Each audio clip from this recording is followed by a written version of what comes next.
ते गाणं लावते. तिनं मला डोका दिला हो. कोण म्हणते? देशभक्त. मग तिथं गाणी कशी सुरू होतात? टाकते मोबाईलमध्ये पिन, तिथं बेवफा बेवफा बेवफा निकली है तू. तुम्ही नाही. पुढचं मला असं. आता गणपती बाप्पा म्हणत असतील, नेमकं मला येऊन झाले 8 दिवस, मी याला धोका दिला काय? बरोबर ना.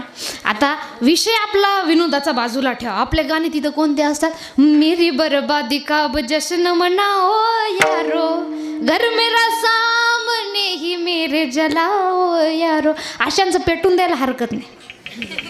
तोंडानं सांगायलेत ना. आता बघा विषय कुठून आला महाराज. म्हटलं ना भक्तीचे असे प्रकार झाले. हात जोडून एक गोष्ट बोलते की आपल्या हिंदू धर्माचा जेवढा अपमान आपण केला ना महाराज, दुसरा कोणीच नाही केला. दुसरा कुणीच नाही केला. हिंदू, मुस्लिम, शीख, ईसाई एवढेच जाती धर्म आपल्या देशामध्ये राहतात. पण एक जण हात वर करा आणि मला सांगा की एक हिंदू धर्माच्या मिरवणुकीमध्ये सोडलं तर दुसऱ्या देवापाशी तुम्ही शांताबाई गाणे ऐकलं? आपल्या देवाची मिरवणूक सोडून कुणी ऐकलं हो सांगा? कुणी ऐकलंय ना?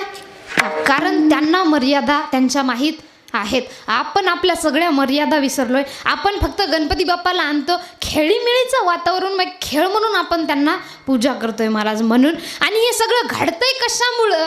कारण म्हणतात ना 10 लोक जर चांगली आहेत आणि एक जर वाईट असेल ना, ती एक व्यक्ती त्या 10वर राज्य करतो. कशामुळं?